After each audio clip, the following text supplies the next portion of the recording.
Mahesh Kumar గౌడ్కు party పగ్గాలు. తెలంగాణ కాంగ్రెస్ అధ్యక్షుడిగా నియామకం. బీసీ నేతకు పట్టం కట్టిన పార్టీ అధిష్టానం.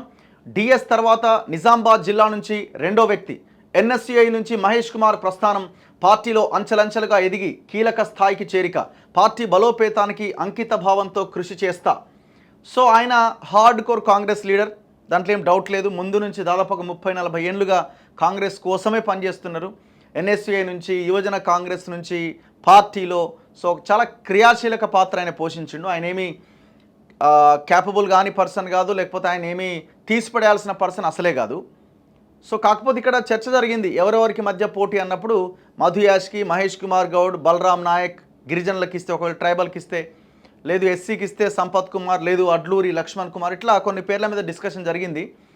సో ఇప్పుడు బీసీ యాంగిల్ ప్రధానంగా ఈ వాదం బలంగా వినిపిస్తుంది కాబట్టి రేపు అటువైపున బీజేపీ కూడా బీసీకే పార్టీ అధ్యక్ష పదవి ఇచ్చే అవకాశం ఉంది కాబట్టి సో ఇవన్నీ కోణాలు ఆలోచించి వీళ్ళు ఒక బీసీకి ఈ పీసీసీ పగ్గాలు ఇచ్చినట్టు కనిపిస్తూ ఉన్నది కొంత ఈ సామాజిక సోషల్ యాంగిల్లో భాగంగా. కానీ ఇది ఒక్కటే సరిపోదని నేను అంటున్నాను. ఎందుకంటే మొత్తం 18 మంది మంత్రి పదవుల్లో ఇప్పటివరకు 12 ఇచ్చారు. 12లో ఇచ్చినాయన్ని బీసీలకి ఒకటా రెండా అది కూడా ఉందా? పొన్నం ప్రభాకర్ ఒకరు, ఇంకొకరు కనిపిస్తున్నట్టున్నారు. అయిపోయినా మరి మిగతా 6లో 6 బీసీలకు అన్ని ఇవ్వాలి. అట్లీస్ట్ దళితులకి, గిరిజనులకి వాళ్ళకి రావాల్సిన వాటా వాళ్ళకి ఇచ్చి మిగతావన్నీ బీసీలకు ఇవ్వాలి. 6% ఉన్న వాళ్ళకి మెజారిటీ మంత్రి పదవులు ఉన్నాయి. 0.5% ఉన్న వాళ్ళు కూడా మంత్రులుగా కొనసాగుతున్నారు. ఇక మరి ఈ 60% ఉన్న వాళ్ళు ఎటు పోవాలి? సో మీరు ఒక పీసీసీ పదవి ఇచ్చి లోకల్ బాడీస్లో 42% రిజర్వేషన్ నుంచి తప్పించుకోవాలన్న ప్రయత్నం చేసినా, ఒక్క పీసీసీ పదవి ఇచ్చి మంత్రివర్గంలో రాబోయే 6 పదవుల్లో మెజారిటీ బీసీలకు ఇవ్వకుండా చేయాలన్న ప్రయత్నం మీ ఆలోచన ఉన్నా ఇమీడియట్గా మానుకోవాలి. ఇదొక్కటే బీసీలకు న్యాయం చేసినట్టు కాదు. ఎందుకంటే ఎందుకు ఈ మాట పర్టికులర్గా మాట్లాడుతున్నా అంటే మేము బీసీలకు న్యాయం చేసినామని స్టేట్మెంట్లు అప్పుడే వినిపిస్తున్నాయి. ఇది కాదు న్యాయం చేయడం అంటే. ఇంకా ఇప్పుడు నామినేటెడ్ పోస్టులు ఉన్నాయి, దాదాపు 37-38 పోస్టులు మీరు ప్రకటించారు. ఎంతమంది బీసీలకు ఇచ్చారు? లెక్కే లేదాడా? మొత్తం మీరే పంచుకున్నారు. ఇంకా 16-17 ఉన్నాయి, అందులో ఎన్ని ఇస్తారన్న దాని గురించి గ్యారంటీ లేదు. ఇప్పుడు మీరు ఇదే మంత్రి పదవుల విషయంలో నిజామాబాద్కి ఒక్కటి కూడా ఇవ్వలేదని ఒక చర్చ నడుస్తున్నది.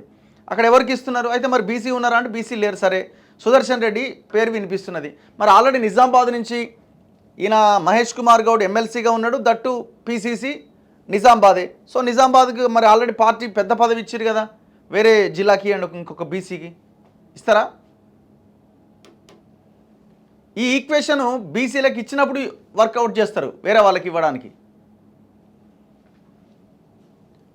తెలంగాణ ప్రదేశ్ కాంగ్రెస్ కమిటీ నూతన అధ్యక్ష నియామకంపై ఊహాగానాలకు కాంగ్రెస్ అధిష్టానం ఎట్టకేలకు తెరదించింది.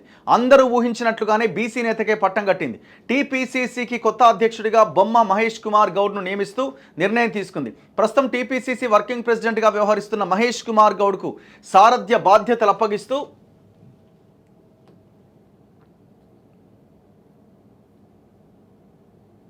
ఎన్నో పేజ్ ఇది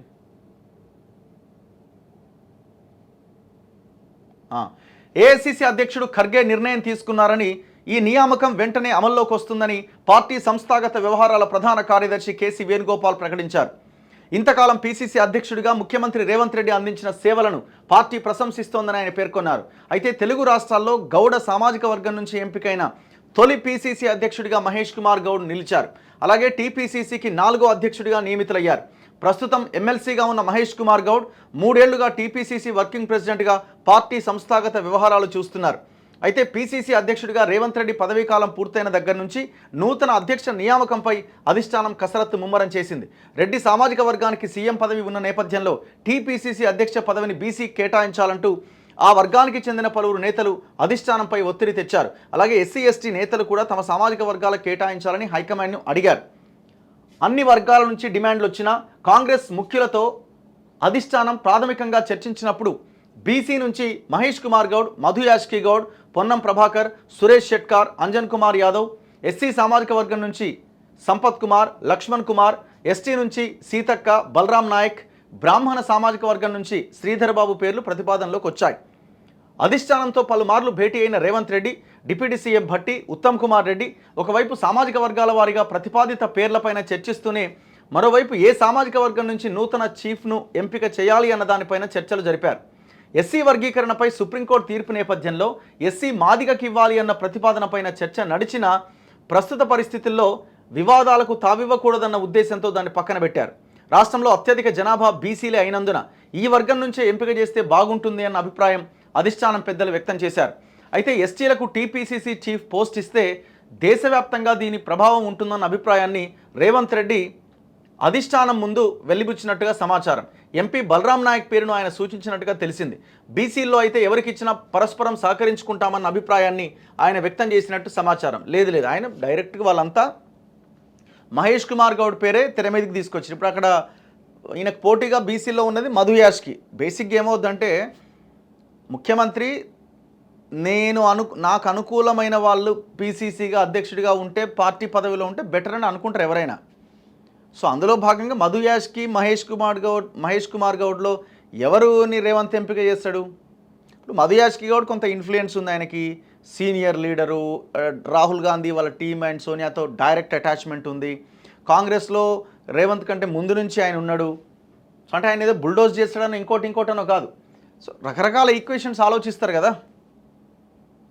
సో మనం చెప్పినోడు ఉండాలి. అంటే వీళ్ళు మాట్లాడే విషయంలో కూడా ఏదన్నా పార్టీ నుంచి ఈ లైన్ తీసుకోండి, ఇలా చేయండి అని చెప్పే విషయంలో కూడా మహేష్ కుమార్ గౌడ్కి చెప్పే విధానం ఒకటి ఉంటుంది, మధు యాష్కి చెప్పే విధానం ఇంకొకటి ఉంటుంది.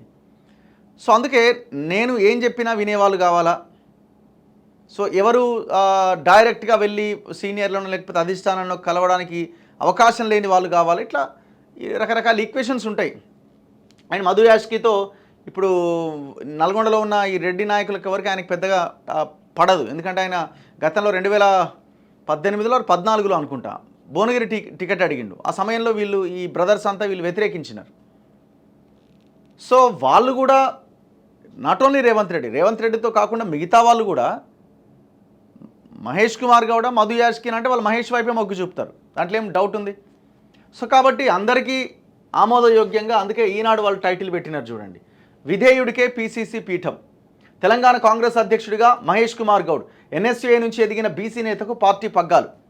సో ఆయనేమి కోర్స్ మహేష్ కుమార్ గౌడ్ కూడా ఆయనేం తక్కువ లీడర్ ఏం కాదు. ఆయనేమి పాపం ఆయన చాలా సౌమ్యుడు, సైలెంట్గా ఎవరు ఏమన్నా ప్రశాంతంగా ఆయన పని ఆయన చేసుకొని వెళ్ళిపోతూ ఉంటాడు. సో ఇవన్నీ ఈక్వేషన్స్లో మహేష్ కుమార్ గౌడ్ని ఎంపిక చేశారు. అధిష్టానం మార్క్ నిర్ణయం. సంప్రదాయకంగా సీఎం రేవంత్ సహా పార్టీ ముఖ్య నాయకులందరి అభిప్రాయాలను తీసుకున్న కాంగ్రెస్ అధిష్టానం తాను అనుకున్నట్లుగా బీసీలకే పీసీసీ పోస్ట్ ఇవ్వాలన్న నిర్ణయానికి వచ్చింది. ప్రతిపాదిత పేర్లపైన సమీక్ష చేసి మహేష్ కుమార్ గౌడ్, మధు యాష్కి గౌడ్లో ఒకరిని నియమించాలి అనుకున్నది. దీనిపైన రాష్ట్రంలో ఫ్లాష్ సర్వేలు నిర్వహించి మహేష్ కుమార్ గౌడ్ నియామకానికే ఓటేసింది. మొత్తం మీద అధ్యక్ష నియామకంలో తన ముద్రను బలంగా చూపించింది. విద్యార్థి దశ నుంచి కాంగ్రెస్ రాజకీయాల్లోనే ఉండడం, ఎన్ఎస్యూఐ నుంచి టీపీసీసీ వర్కింగ్ ప్రెసిడెంట్ వరకు పనిచేసిన అనుభవం ఉండడం, ముఖ్యంగా గత 3 ఏళ్లుగా పార్టీ సంస్థాగత వ్యవహారాలు చక్కబెడుతుండడాన్ని పరిగణలోకి తీసుకున్న అధిష్టానం మహేష్ కుమార్ గౌడ్ను పీసీసీ కొత్త అధ్యక్షుడిగా నియమించింది. కర్ణాటకలోని గానుగాపురం దత్తాత్రేయుని సన్నిధిలో మహేష్ కుమార్ గౌడ్ ఉండగా అధిష్టానం పెద్దలు ఆయనకు ఫోన్ చేసి పీసీసీ చీఫ్గా నియమితులైనట్లు తీపి కబురు చెప్పారు. ఆ ఉత్సాహంలో దత్తాత్రేయ స్వామిని దర్శించుకున్న మహేష్ కుమార్ గౌడ్ అనంతరం హైదరాబాద్కు చేరుకున్నారు. శనివారం ఆయన రేవంత్ రెడ్డిని మర్యాదపూర్వకంగా కలుసుకోబోతున్నారు. సీఎంతో భేటీలో బాధ్యతల స్వీకరణ ముహూర్తం ఎప్పుడు అన్నది స్పష్టత వచ్చే అవకాశం ఉంది. అధిష్టానానికి ధన్యవాదాలు.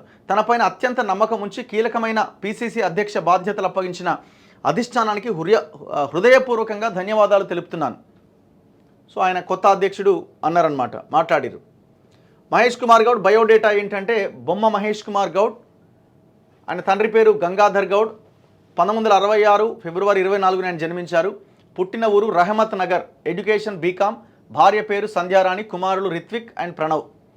సో ఆయన ఎన్ఎస్యూఐ నుంచే పార్టీలో ఉన్నారు. నిజామాబాద్ జిల్లా భీమ్గల్ మండలం రహమత్ నగర్కు చెందిన బొమ్మ మహేష్ కుమార్ గౌడ్ విద్యార్థి దశలో ఎన్ఎస్యూఐలో చేరారు. అప్పటి నుంచి కాంగ్రెస్లోనే కొనసాగారు. ఉమ్మడి రాష్ట్ర హయాంలో పార్టీ అధికారంలో ఉన్న సమయంలో సామాజిక సమీకరణల వల్ల అవకాశం రాకపోయినా వివిధ హోదాల్లో పార్టీలో పనిచేశారు. నిజామాబాద్ జిల్లా ఎన్ఎస్యూఐ అధ్యక్షుడిగా 1986 నుంచి 90 వరకు పనిచేశారు. ఆ తర్వాత 90లో ఎన్ఎస్యూఐ రాష్ట్ర అధ్యక్షుడిగా కూడా పనిచేసిండట. 98 వరకు పనిచేసిండు. 90 నుంచి అంటే ఆల్మోస్ట్ 8 ఇయర్స్ పనిచేసిండు. అనంతరం యూత్ కాంగ్రెస్ రాష్ట్ర కార్యదర్శిగా 98 నుంచి 2000 సంవత్సరం వరకు పనిచేసిండు. ఆ తర్వాత కాంగ్రెస్లో ఆయన సుదీర్ఘకాలం పనిచేస్తూనే ఉన్నారు. మొదట పార్టీ రాష్ట్ర కార్యదర్శిగా 2000 నుంచి 2003 వరకు పనిచేశారు. పార్టీ అధికార ప్రతినిధిగా 2012 నుంచి 2016 వరకు పనిచేశారు. పార్టీ ప్రధాన కార్యదర్శిగా 2016 నుంచి 2021 వరకు కొనసాగిండు. 94లో డిచ్పల్లి నియోజకవర్గం నుంచి ఎన్నికల్లో పోటీ చేసి ఓడిపోయిండు. ఆ తర్వాత ఆయన 2014లో నిజామాబాద్ అర్బన్ నుంచి పోటీ పడ్డారు. తర్వాత మళ్ళీ అవకాశం రాలే, అప్పుడు కూడా ఓడిపోయిండు ఆయన. ఉమ్మడి రాష్ట్ర హయాంలో 2013లో రాష్ట్ర వేర్ హౌస్ కార్పొరేషన్ చైర్మన్గా నియమితులై 2 ఏళ్ల పాటు కొనసాగారు. ప్రత్యేక రాష్ట్రం ఏర్పడ్డ తర్వాత పలువురు నేతలు పార్టీ మారినా ఆయన కాంగ్రెస్లోనే ఉన్నారు. పిసిసి కార్యదర్శిగా పనిచేస్తున్న ఆయనకు 2021లో వర్కింగ్ ప్రెసిడెంట్గా అవకాశం కల్పించారు. రాష్ట్రంలో కాంగ్రెస్ అధికారంలోకి రాగానే ఆయన్ను గత జనవరిలో ఎమ్మెల్సీగా ఎంపిక చేశారు. నా పాయింట్ ఏంటంటే, ఇప్పుడు ఇట్లా మహేష్ కుమార్ గౌడ్ని సెలెక్ట్ చేసినట్టుగానే పార్టీ విధేయుడు, పార్టీ కోసం కష్టపడ్డ వాళ్ళు, సో ఆ రకంగా మహేష్ కుమార్ గౌడ్ని సెలెక్ట్ చేసినట్టుగానే మిగతా పోస్టులకు ఎందుకు సెలెక్ట్ చేయట్లే? ఎన్ఎస్ఏ రాష్ట్ర అధ్యక్షుడు ఎందుకు ఆంధ్ర ఆయన పెట్టిరు? Simple question. నామినేటెడ్ పోస్టుల్లో కూడా రకరకాల వాళ్ళకి ఎందుకు ఇస్తున్నారు? అధికారుల్లో కూడా చాలామందిని ఆంధ్ర వాళ్ళని ఎందుకు తెచ్చిపెడుతున్నారు? సో ఈ రకంగా విధేయతతో ఉన్న వాళ్ళని పెట్టండి, అధికారులను పక్కన పెట్టండి. పార్టీలో చెప్తున్నాను, పార్టీ పదవుల విషయంలో